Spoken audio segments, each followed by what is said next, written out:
Assalamualaikum warahmatullahi wabarakatuh. Bismillah, alhamdulillah, wassalatu wassalamu ala rasulillah Sayyidina Muhammad ibn Abdillah wa ala alihi wa ashabihi wa mawalah.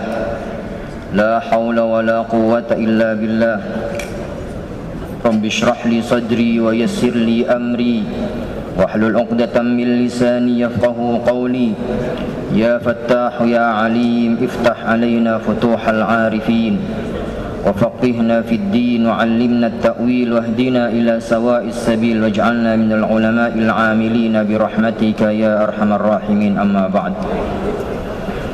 Jamaah salat duhur Masjid Pusdai yang dirahmati Allah Subhanahu wa taala. Sebelum kami menyampaikan kuliah zuhur pada kesempatan kali ini, kami mohon keridhaan dari seluruh jamaah untuk kita membacakan suratul Fatihah dengan niatan mudah-mudahan Allah Subhanahu wa taala menjaga seluruh kaum muslimin, melindungi saudara-saudara kita di tempat sana, di belahan dunia yang sekarang sedang tidak baik-baik saja. Saudara kita yang berada di Palestina, saudara-saudara kita yang berada di Iran, dan saudara kita dimanapun tempatnya, yang tambah hari tambah waktu hidup dalam keadaan tidak tenang, tidak nyaman, tidak damai. Maka dengan kita membacakan suratul Fatihah dengan niatan semoga Allah memberikan keselamatan, Allah memberikan perlindungan, Allah jaga mereka, Allah berikan kesabaran, keikhlasan dan keridhaan menjalani ujian ini. Mudah-mudahan Allah Subhanahu wa taala segera mengabulkan doa kita. Ala hadhihi niyyah wa likulli niyyatin salihah. Al-Fatihah. A'udzu billahi minasy syaithanir rajim. Bismillahirrahmanirrahim. Alhamdulillahi rabbil alamin. Ar-Rahmanir Rahim, Maliki yaumiddin. Iyyaka na'budu wa iyyaka nasta'in. Ihdinas siratal mustaqim.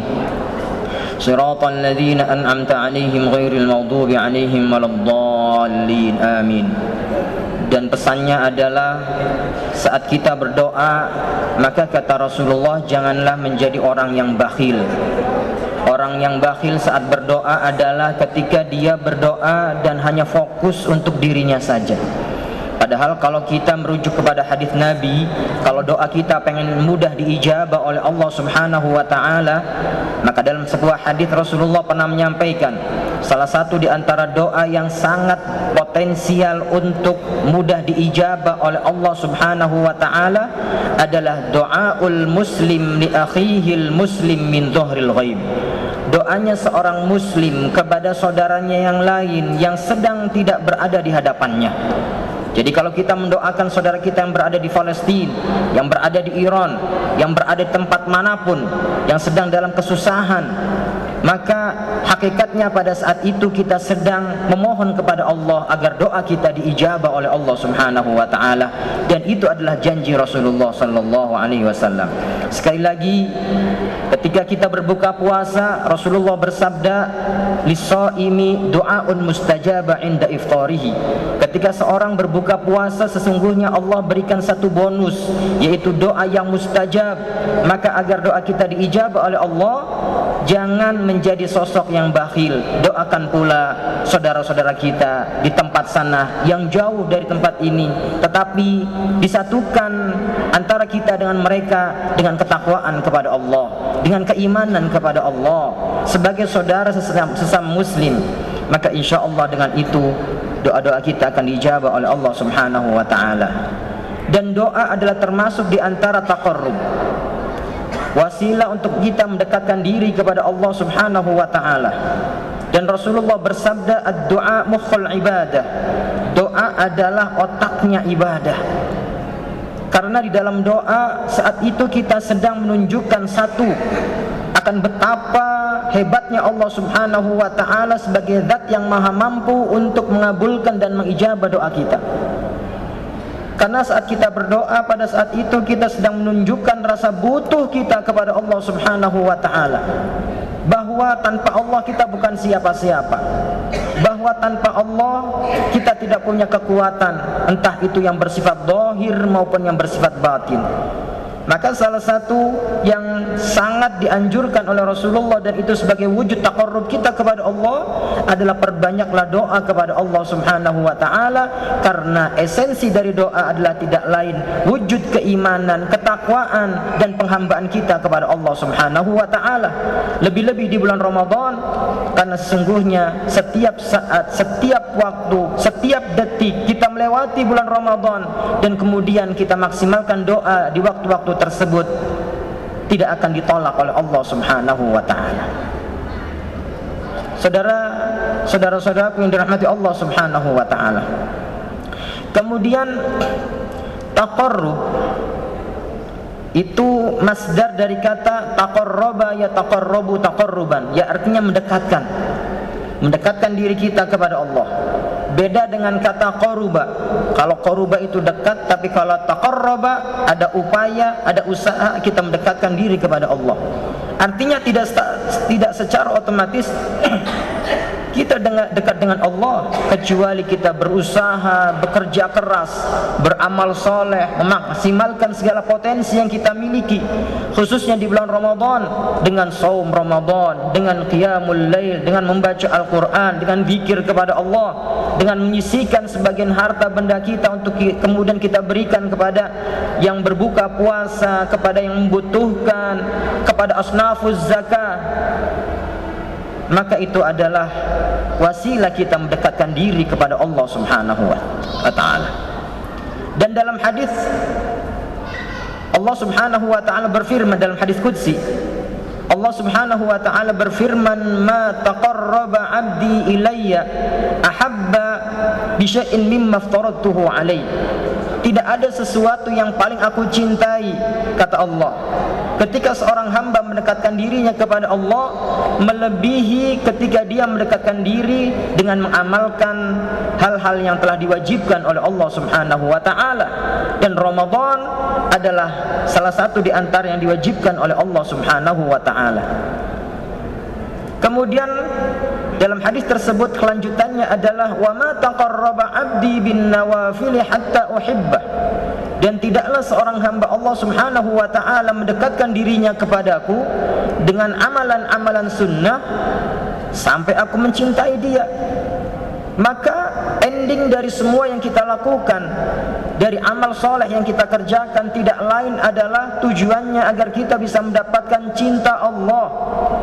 Karena rahmat Allah, ridha Allah, maghfirah Allah tidak mungkin akan sampai kepada kita kalau Allah tidak cinta kepada kita. Dan kita tidak mungkin akan bisa meraih cinta Allah kalau kita tidak dulu mencintai Allah. Dan wujud nyata cinta kita kepada Allah adalah saat kita mengamalkan amalan yang jika Allah melihat kita mengamalkan hal tersebut, Allah cinta kepada kita. Maka inilah hakikat daripada ibadah kita seluruhnya, yaitu untuk meraih kecintaan Allah Subhanahu wa ta'ala. Saat Allah sudah mencintai kita, maka janji Allah dalam hadis qudsi tersebut, kuntu sam'ahu alladhi yasma'u bih.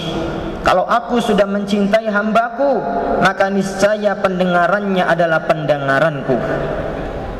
Wa basarahu alladhi yubsiru bih, maka penglihatannya adalah penglihatanku. Wa yadahu alladhi yabtishu bih, wa lisanahu alladhi yatakallamu bih, dan lisannya adalah lisanku. Wa yadahu alladhi yabtishu bih, dan tangannya adalah tanganku. Wa rijlahu alladhi yamshi biha, dan kakinya adalah kakiku. Tentu bukan makna hakiki. Jadi Pak, kalau Allah sudah mencintai kita, maka Allah akan berikan kelebihan kepada kita. Jangan heran Pak kalau kita mendengar ada seorang alim besar, orang soleh, ahli ibadah, akhlaknya baik, seorang ajengan, seorang pengersa, seorang kiai, seorang ulama, bisa mendengar sesuatu dari jarak yang sangat jauh yang secara hukum adat tidak bisa didengar. Bisa melihat sesuatu yang sangat jauh yang secara penglihatan mata zahir tidak bisa terlihat. Ada satu kisah seorang sahabat Rasulullah yang bernama Sayyidina Umar radhiyallahu anhu. Sekali waktu beliau khutbah Jumat. Ketika di tengah-tengah khutbah Jumat, tiba-tiba beliau langsung membuat sikap tegap sebagaimana seorang komandan yang sedang berada di hadapan pasukannya. Kemudian sahabat Umar mengatakan, "Ya Sariyah al-Jabal, ya Sariyah al-Jabal, ya Sariyah al-Jabal." Wahai pasukan, berangkat menuju ke gunung. Wahai pasukan, lari ke gunung. Wahai pasukan, ke gunung. Maka para sahabat bertanya-tanya, ini kenapa lagi khutbah kok tiba-tiba memposisikan diri sebagai seorang komandan yang sedang memberikan instruksi kepada prajuritnya. Suasana itu pun lewat begitu saja sampai akhirnya beberapa hari kemudian pasukan yang sedang berperang di Palestina pulang. Kemudian ketika pulang maka mereka saling bercerita.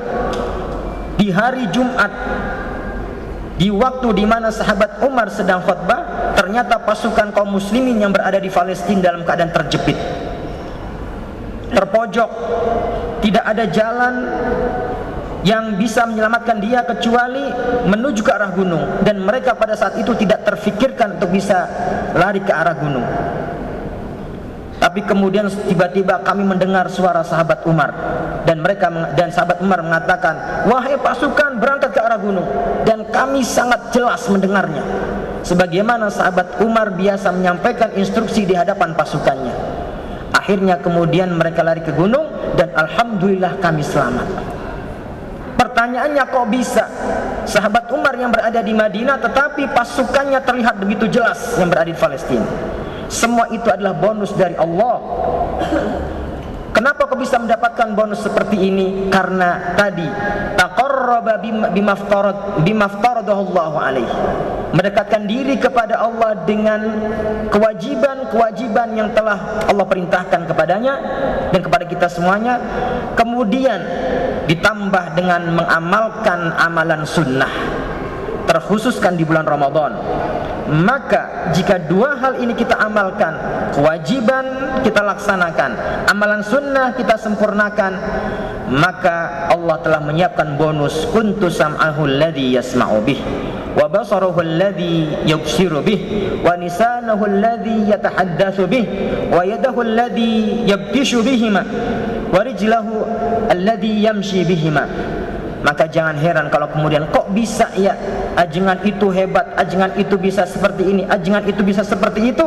Semua ini karena Allah memberikan bonus kepada hambanya yang tunduk, yang patuh dan taqarrub pada Allah dengan dua hal tadi, amalan wajib dan amalan sunnah. Mudah-mudahan kita bisa maksimalkan waktu kita selama bulan Ramadan dengan menyempurnakan amalan-amalan fardu kita, dan kemudian kita lengkapi dengan amalan-amalan sunnah kita, dan mudah-mudahan Allah Subhanahu wa ta'ala menerima semuanya.